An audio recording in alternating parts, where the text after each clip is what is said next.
Hello and welcome to ICFM। आज हम options में स्ट्रैंगल स्ट्रेटेजी को समझेंगे। स्ट्रैंगल स्ट्रेटेजी क्या होती है, इसको बनाने के पीछे क्या परसेप्शन होता है और ये स्ट्रैडल स्ट्रेटेजी से किस तरह से अलग है, आज हम अपने इस वीडियो में इसको समझेंगे। तो इसको पूरी तरह समझने के लिए वीडियो को अंत तक देखें। और जैसा कि हम हमेशा अपनी हर स्ट्रेटेजी को व्हाइट बोर्ड पे समझते हैं, तो चलिए इसको हम व्हाइट बोर्ड पे समझते हैं। दोस्तों, स्ट्रैंगल स्ट्रेटेजी को समझने के लिए हम, जैसा कि हमने पहले एक वीडियो में समझा था स्ट्रेडल, उसी एग्जांपल को लेंगे। उसमें हमने क्या देखा था कि मार्केट जब हमारे को लगता है किसी इवेंट की वजह से ज्यादा ऊपर या ज्यादा नीचे जा सकती है, जैसे कि अगर बाजार 17,000 है तो हमें लग रहा है कि बाजार 17,500 या ज्यादा नीचे 16,500 या इससे भी ज्यादा नीचे जा सकता है। तो स्ट्रेडल स्ट्रेटेजी में हम क्या करते थे, एट द मनी की स्ट्राइक पर कॉल और पुट दोनों को बाय कर लिया करते थे, जिसमें बाजार ज्यादा ऊपर और नीचे जाने पर हमारे को प्रॉफिट होता था।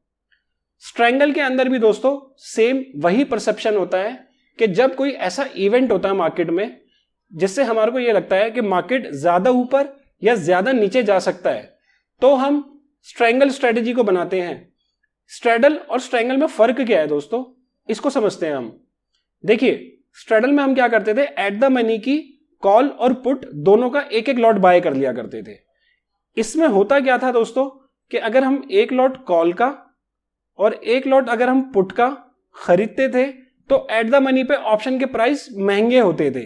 मान लेते हैं 200 रुपए की कॉल और 200 रुपए की पुट अगर हम लोगों ने बाय करी एट द मनी की, तो ये स्ट्रेडल हमारे को 400 रुपए का पड़ा।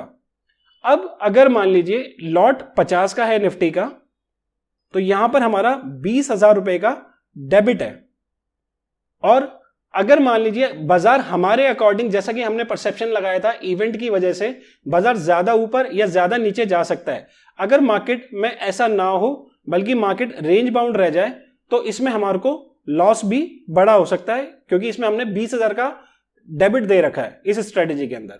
स्ट्रैंगल को बनाने के पीछे एक यही रीजन है कि जैसे स्ट्रेडल की स्ट्रेटेजी बहुत महंगी पड़ती है और इसमें हमारा डेबिट बहुत ज्यादा होता है, तो इस डेबिट को कम किया जाए और इसी परसेप्शन को कि मार्केट ज्यादा ऊपर या ज्यादा नीचे जाने पे हमें पैसा आए, तो स्ट्रैंगल स्ट्रेटेजी का हम यूज करते हैं। चलिए इसको कैसे बनाते हैं एक बार समझते हैं।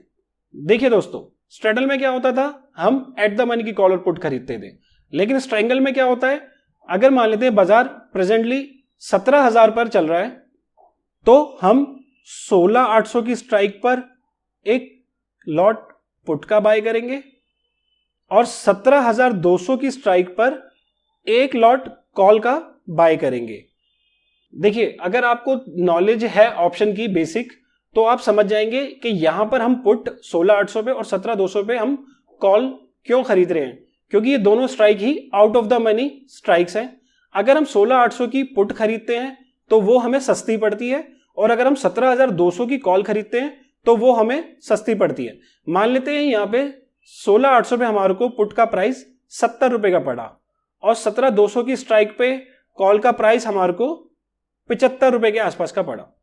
तो यहां पर हमारी जो बाइंग हुई ये हुई 145 की। अब स्ट्रैंगल स्ट्रेटेजी बिल्कुल वैसे ही काम करेगी जैसा स्ट्रेडल करती है। एक बार इसको समझ लेते हैं कैसे। मान लेते हैं मार्केट 17,700 पे क्लोज हुआ। हमारा परसेप्शन था कि मार्केट अभी 17,000 पे चल रहा है और 17,500 या उससे भी ऊपर जा सकता है या 16,500 उससे भी नीचे जा सकता है। तो मार्केट क्लोज हुआ 17,700 पे। तो यहां पर इस कंडीशन में हमारे को स्ट्रैंगल स्ट्रेटेजी में पैसे किस तरह से आएंगे, देखिए 17,200 से बाजार कितना ऊपर बंद हुआ है, 500 पॉइंट। तो 17,200 की स्ट्राइक पे कॉल की वैल्यू हो जाएगी 500 और 16,800 से बाजार ऊपर बंद हुआ है, यहां पे हमने पुट बाय करी थी तो पुट हो जाएगी 0 की। तो ये स्ट्रैंगल की वैल्यू हो गई 500, जिसको हमने 145 में खरीदा था। तो यहां पर दोस्तों हमारे को जो प्रॉफिट हुआ है वो हुआ है 355 रुपए का।